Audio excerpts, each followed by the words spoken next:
The wail of the storm's final breath still haunted Jasmine Evans as she walked down the muddy main street of Coyote Springs. The year was 1887, and the small western town had weathered one of the worst spring tempests in recent memory. Buildings stood wounded, debris littered the thoroughfare, and the normally bustling town was eerily quiet in the aftermath. Jasmine tucked a wayward strand of auburn hair behind her ear as she navigated around a large puddle. Her simple blue dress, already mud, spattered from her morning's efforts at her father's general store. She had just finished helping Mr. Thompson nail boards over his broken windows when she noticed the lone figure atop a damaged roof at the edge of town, struggling with what appeared to be a hopeless task. The small homestead belonged to Ethan Norwood, a man who'd ridden into Coyote Springs only 6 months ago, purchased the abandoned property, and kept mostly to himself since. The townsfolk said he was a former Texas Ranger, though Jasmine had yet to have a proper conversation with him beyond brief exchanges at her father's store. His roof looked as though it had been partially torn away by the storm's fury, and the man was desperately trying to cover the gaping hole with a tarp that kept billowing up in the persistent wind. Without really thinking about it, Jasmine changed direction and headed toward the struggling cowboy. "Looks like you could use an extra pair of hands," she called up when she reached the edge of his property. Ethan Norwood turned, momentarily startled by the female voice. His broad-brimmed hat was pushed back on his head, and sweat mingled with rainwater on his face despite the cool air. His eyes, a deep, mossy green, narrowed slightly as he recognized her. "Miss Evans, I appreciate the thought, but this isn't proper work for a lady." Jasmine put her hands on her hips. At 22, she'd long since tired of men deciding what was proper for her. "Mr. Norwood, half the town is in shambles. I've been hammering nails since sunrise. Proper went out with yesterday's storm." A smile tugged at the corner of his mouth. He glanced at the sky as if conferring with the heavens before nodding. "There's a ladder around the side. Mind your step, it's slick." Within minutes, Jasmine had climbed onto the roof and was helping Ethan secure the large canvas tarp. Up close, she could see the damage was worse than it appeared from the ground. Several roof beams had splintered, and without proper repair, the next rain would flood his home. "This won't hold for long," she observed, pressing her weight against a particularly stubborn corner of tarp as Ethan hammered it down. "It'll do until I can get proper supplies." The storm took out the bridge to Carson City. "Freight wagon won't be through for at least a week." Jasmine nodded, understanding the dilemma. "My father has some lumber at the store, not enough for a full repair, but it might help." Ethan paused, hammer in midair. "That's mighty kind, but I wouldn't want to deplete your father's stock when others might need it. We can spare enough to patch this hole," she insisted. "Besides, what's the point of having supplies if not to help those who need them?" They worked together for the next hour, securing the tarp as best they could. Jasmine was surprised by how comfortable the silence between them felt. Occasionally their hands would brush as they passed tools back and forth, and she couldn't help but notice how Ethan's eyes lingered on her when he thought she wasn't looking. When they finished with the temporary fix, Ethan helped her down the ladder, his strong hands steady at her waist as she reached the final rungs. The unexpected contact sent a surprising warmth through her despite the chill in the air. "I could use some coffee after that," he said, releasing her quickly. "Would you care to join me? Least I can do for your help." Jasmine hesitated only briefly. Her father would be concerned if she delayed much longer, but something about Ethan Norwood intrigued her. "I'd like that." His home was sparsely furnished, but clean. A small wood stove occupied one corner of the main room, and Ethan busied himself stoking the fire and preparing coffee. Jasmine noticed a bookshelf filled with volumes unusual for a ranch hand or former lawman. "You're quite the reader," she observed, running her finger along the leather spines. "Books are good company on quiet nights," he replied, his back to her as he worked the coffee grinder. "My mother was a schoolteacher. Reading was non-negotiable in our home." "And yet you became a Texas Ranger," she said. "At least, that's what people say." Ethan turned, a hint of amusement in his eyes. People say a lot of things. Are they wrong? He poured water into the coffee pot before answering. No, they're not wrong. I wore the star for 5 years. Why did you leave? His shoulders tensed slightly. Some jobs take more than they give. I decided I wanted something different. Jasmine sensed there was more to the story, but she didn't press. They sipped their coffee in companionable silence until she realized the afternoon was waning. I should get back, she said, rising from her chair. My father will be wondering where I've disappeared to. Ethan walked her to the door. Thank you again for your help, Miss Evans. Jasmine, she corrected him. Anyone who's shared a roof repair with me has earned the right to use my first name. A genuine smile spread across his face, transforming his features from merely handsome to something that made her breath catch. Jasmine, then. I'm Ethan. I'll bring those supplies tomorrow, Ethan, she promised. We'll get that roof properly fixed. True to her word, Jasmine returned the next day with a wagon loaded with lumber, nails, and tools from her father's store. Mr. Evans had been surprisingly supportive when she explained the situation, though he'd raised an eyebrow at her enthusiasm for the project. Just be careful around that Norwood fellow, he'd cautioned. A man with a past like his might not be settled yet. What do you know about his past? Jasmine had asked, her father had merely shrugged. Not much more than others, just be careful. Now, as Ethan helped unload the supplies, Jasmine wondered what secrets lay behind those green eyes. The former ranger moved with an efficient grace that spoke of a man comfortable with physical labor. His shirt sleeves were rolled up, revealing tanned forearms corded with muscle. Your father was generous with these supplies, Ethan commented. I'll pay him back as soon as the bank reopens. He said not to worry about it until you're able, Jasmine replied. Everyone's helping each other after the storm. The repair work was more extensive than their tarp securing efforts had been. Ethan had already removed the damaged sections of roof, and now they set about installing new beams and planking. Jasmine proved herself adept with a hammer, and though Ethan initially tried to assign her the simpler tasks, he soon recognized her capability. By midday, the sun had emerged fully, and the spring warmth beat down on them as they worked. Jasmine had tied her hair back with a ribbon and rolled up her own sleeves. She was aware of how improper the situation might seem to some in town, an unmarried woman working alongside a bachelor on his roof, but in the aftermath of the storm, conventional propriety seemed less important than necessary work. How did you learn to handle tools so well?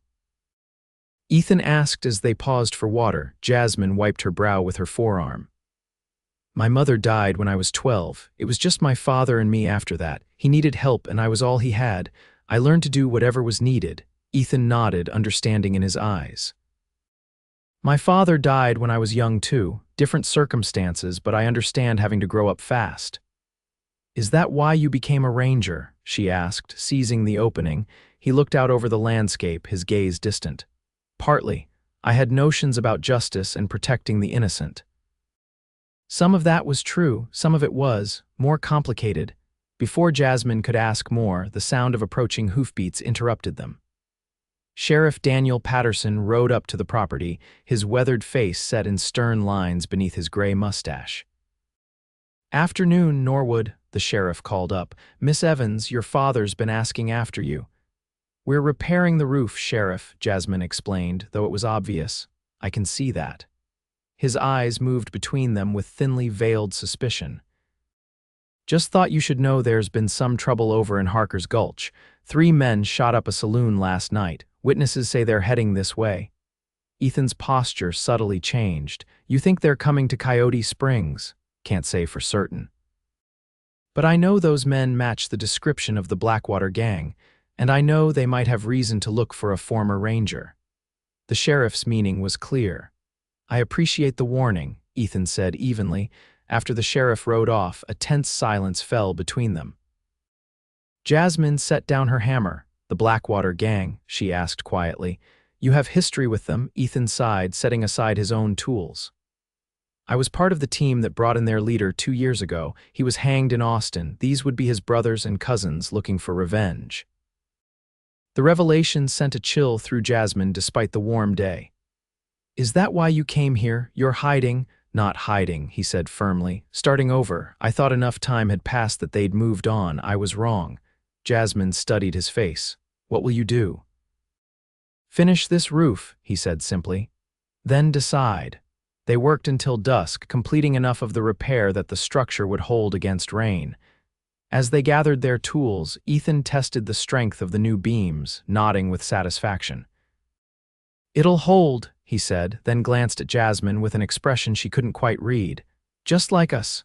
The words hung between them, laden with meaning that went beyond the day's labor. Jasmine felt her cheeks warm and not from the day's exertion. "Like us," she echoed softly. Ethan stepped closer.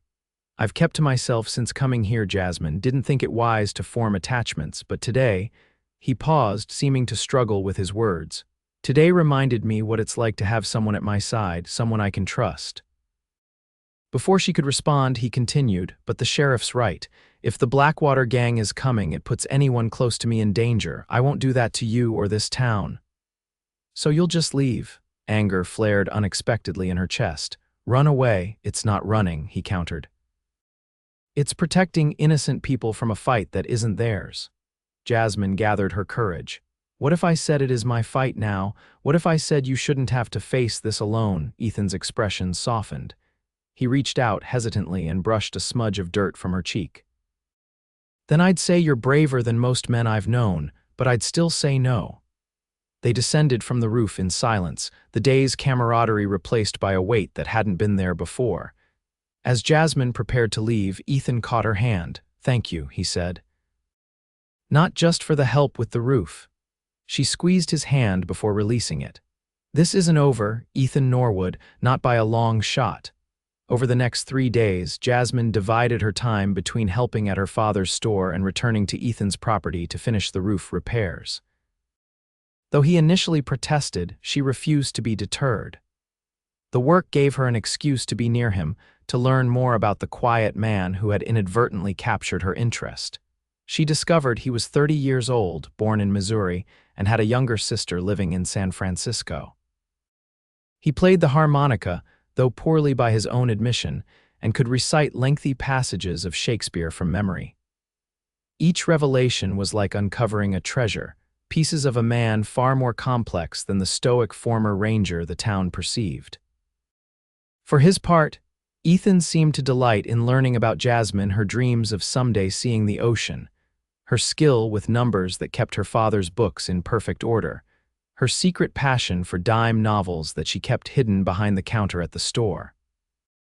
On the 3rd evening, with the roof finally complete, they sat on Ethan's porch watching the sunset paint the desert landscape in fiery hues. The threat of the Blackwater Gang hung over them, unspoken but ever present. "I've been thinking," Ethan said finally, breaking the comfortable silence. "Maybe running isn't the answer." Jasmine turned to him, surprise evident in her expression. "What changed your mind? You did," he admitted. "The way you faced that roof repair head-on, the way you've refused to let me face this alone, even when I tried to push you away." He took a deep breath. "It made me realize I've been running for 2 years. Maybe it's time to stand my ground." "What will you do?" "Talk to Sheriff Patterson tomorrow. Let him know what we might be facing. The town should be prepared." Jasmine nodded, relief washing through her. "I'll speak with my father." The store can serve as a safe haven if needed. As darkness fell, Ethan walked Jasmine to her wagon.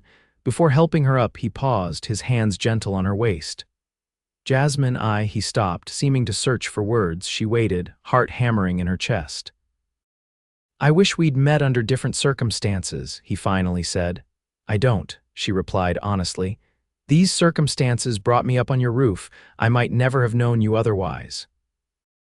The next morning, Coyote Springs awoke to the news that 3 strangers had arrived in town and taken rooms at the boarding house. Sheriff Patterson confirmed they matched the description of the Blackwater Gang members, though they'd given false names and claimed to be cattle buyers. The town buzzed with tension. Ethan met with the sheriff and several trusted townsmen, including Jasmine's father, to formulate a plan. Mr. Evans had been surprisingly supportive after Jasmine explained the situation, though his concern for her safety was evident. "These men won't hesitate to harm anyone who stands in their way," Ethan explained to the gathered men. "I won't ask anyone to fight my battle." "This town protects its own," Mr. Evans stated firmly. "You've become one of us, Norwood, whether you intended to or not." The plan was simple but risky. They would confront the men publicly, with the sheriff and armed townsmen present, giving them the choice to leave peacefully or face arrest. No one harbored illusions that the gang would choose peace, but the show of unified strength might prevent innocent bystanders from being caught in the crossfire. As the men discussed details, Jasmine worked at the store, her mind divided between inventory lists and worry for Ethan. When the door opened around midday, she looked up expecting a customer, only to find herself face to face with a stranger whose cold eyes assessed her with unsettling intensity. "Afternoon, miss," he drawled, "looking for some supplies." Two more men entered behind him, spreading out through the store. Their casual movements couldn't disguise the predatory nature of their presence. "Of course," Jasmine replied, keeping her voice steady. "What do you need?" The first man leaned on the counter. "Information, mainly. Heard there's a former ranger living hereabouts, name of Norwood." Jasmine's hand moved subtly beneath the counter, where her father kept a derringer for emergencies. "I'm afraid I don't know everyone in town. You might ask at the saloon." The man's smile didn't reach his eyes. "Now that's funny, because we heard he's sweet on the general store owner's daughter, pretty little thing with auburn hair." His gaze traveled over her in a way that made her skin crawl. "Must be you." The bell above the door jingled, and Jasmine's father entered, stopping short at the sight of the three strangers. His eyes found his daughter's, a silent question in them. "These gentlemen are looking for supplies," Jasmine said carefully. Mr. Evans nodded slowly. "I'll be happy to help you, gentlemen. My daughter has other duties to attend to." The leader of the trio straightened. "Actually, we've got what we came for." He tipped his hat mockingly to Jasmine. "Much obliged, miss. Tell Norwood that the Blackwater brothers send their regards." After they left, Mr. Evans rushed to Jasmine. "Are you all right? Did they threaten you?" "Not directly," she said, her hand still gripping the derringer beneath the counter. "But they know about Ethan, and they know about me." Her father's face darkened. "I'm getting you out of town. You can stay with your Aunt Martha in Prescott until this is over." "No," Jasmine said firmly. "I won't run, and I won't leave Ethan to face this alone." "Jasmine, these are dangerous men. I know exactly what they are," she interrupted, "but running won't solve anything. We need to warn Ethan and the sheriff that they are making their move." Reluctantly, her father agreed to send their store clerk to alert the sheriff while he stayed with Jasmine. But as they waited, Jasmine couldn't shake the feeling that time was running out. When a distant gunshot echoed through the town, her heart seized with fear. "That came from the direction of Ethan's place," she said, already moving toward the door. Her father caught her arm. "Jasmine, you can't go out there." "I have to," she insisted, pulling free. "If they've gone after him, he might need help." Against her father's protests, Jasmine ran to the livery stable and mounted her mare without a saddle, riding hard toward the edge of town where Ethan's small homestead stood. As she approached, she saw smoke rising. They had set fire to the barn. 3 horses were tied to the fence post, confirming her worst fears. She dismounted some distance away and approached cautiously through the brush. The sound of men's voices carried on the wind. "Come on out, Norwood," one shouted. "Face us like a man, or we burn the whole place down." Jasmine crept closer, trying to get a better view. Ethan's house appeared intact, but the barn was fully ablaze. She couldn't see Ethan, but the 3 Blackwater men were positioned strategically around the property, guns drawn. A movement from the house caught her eye. Ethan was at a window, rifle in hand. He fired a shot that sent one of the men diving for cover, then disappeared from view. He was alive, but outnumbered and surrounded. Jasmine knew she needed to even the odds. Sheriff Patterson and the others would be coming, but they might not arrive in time. With trembling hands, she checked the derringer she had brought with her 2 shots, not enough to make a real difference. Then she remembered Ethan kept a shotgun mounted above the door. If she could somehow reach the house and get to it, they might stand a chance. Taking a deep breath, she circled around to the back of the property, using the smoke from the burning barn as partial cover. When she reached the rear of the house, she found the kitchen window partially open. It would be a tight squeeze, but she might manage it. As gunfire exchanged at the front of the house, Jasmine hoisted herself through the window, tumbling onto the kitchen floor with a thud she prayed wasn't audible over the shooting. She picked herself up and moved cautiously through the house until she found Ethan crouched by a front window. He turned at her approach, eyes widening in shock. "Jasmine, what in God's name?" "They came to the store," she explained quickly. "I couldn't wait for the sheriff." Anger and fear warred on his face. "You shouldn't be here, it's too dangerous." "I'm already here," she said firmly. "Where's the shotgun?" A bullet shattered the window above them, sending them both ducking for cover. Ethan's arm wrapped protectively around her shoulders. "Above the door," he answered, gesturing with his head, "but I can't cover you while you get it." Jasmine assessed the situation. "If you provide covering fire from here, I can make it."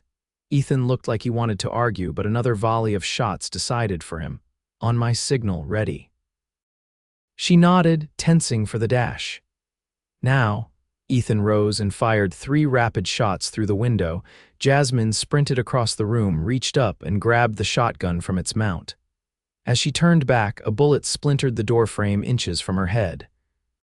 She dropped to the floor, shotgun clutched to her chest, and crawled back to Ethan's position.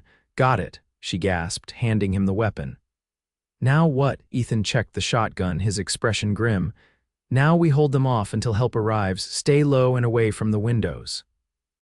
For the next 20 minutes, they defended the house against the increasingly aggressive attacks. The Blackwater Gang had started to advance, using the burning barn as cover for their approach.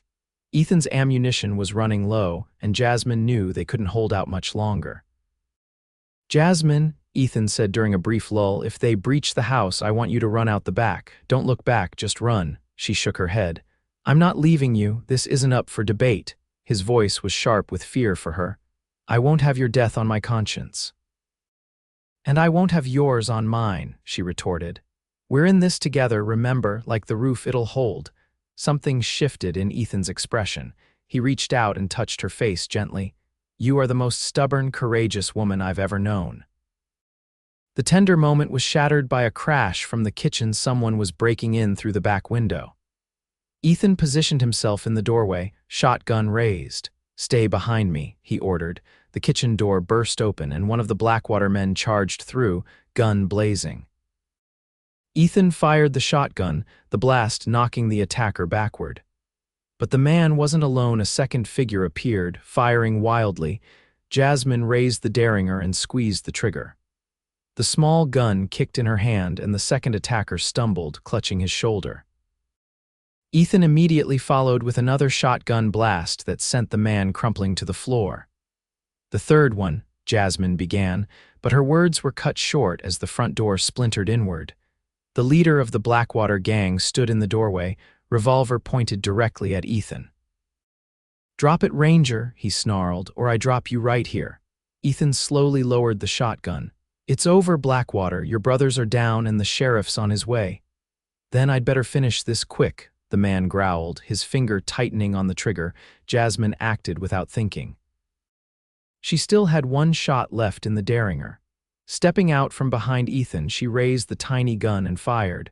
The leader jerked backward, surprise registering on his face as a red stain bloomed on his chest. His gun went off, the bullet burying itself in the floor as he collapsed. In the ringing silence that followed, Jasmine stared at what she had done, the derringer suddenly heavy in her hand. Ethan gently took the weapon from her and pulled her into his arms. "It's over," he murmured against her hair. "You're safe now." The sound of approaching hoofbeats announced the arrival of Sheriff Patterson and a posse of townsmen, including Jasmine's father.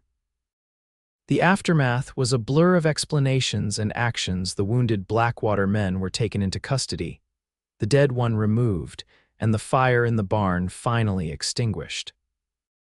Through it all, Ethan stayed by Jasmine's side, his steady presence anchoring her as the reality of what had happened settled in.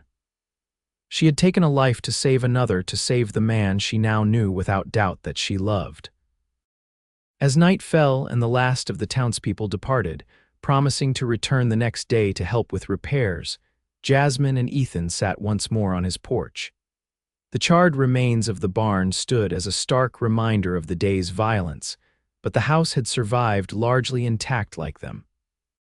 "Your father wants you to come home," Ethan said quietly. "Can't say I blame him." Jasmine looked at him in the fading light. "Is that what you want, for me to go?" "What I want," he said slowly, "is what's best for you, and I'm not sure that's me, Jasmine, not after today." She reached for his hand. "Today showed me exactly who you are, Ethan Norwood, a man worth fighting for, worth standing with." He turned to face her fully. "I've been alone a long time, thought it was safer that way. But today, when I saw you climb through that window terrified as I was for your safety, part of me felt complete, like something I'd been missing had finally returned." "I feel the same way," she admitted. "From that first day on your roof, something changed. Like I'd found a piece of myself I didn't know was missing." Ethan's hand cupped her cheek. "I can't promise a peaceful life. My past might follow me again." "I don't want promises of peace," Jasmine said. "I want promises of partnership, of standing together whatever comes." Slowly, giving her time to pull away if she wished, Ethan leaned forward and pressed his lips to hers. The kiss was gentle at first, then deepened with a hunger that surprised them both. When they finally parted, both were breathing hard. "Stay with me tonight," he whispered against her lips. I just don't want to be alone, and I don't want to let you out of my sight." Jasmine nodded, knowing her father would understand given the circumstances. "I'll stay." They spent the night talking, sharing more of their stories, their hopes, their fears. As dawn broke, they stood together surveying the damage to the property. "It will take time to rebuild," Ethan observed, his arm around her shoulders. Jasmine leaned into him. "We have time." 2 months later, on a summer evening scented with wildflowers, Jasmine stood with Ethan on the porch of his rebuilt home. The new barn stood sturdy and complete, the roof of the house was sound, and between them, a promise had been made. "Mrs. Norwood," Ethan said, testing the sound of it as he slipped a simple gold band onto her finger. The small ceremony had been attended by half the town, all of whom now celebrated in the yard with music, food, and dancing.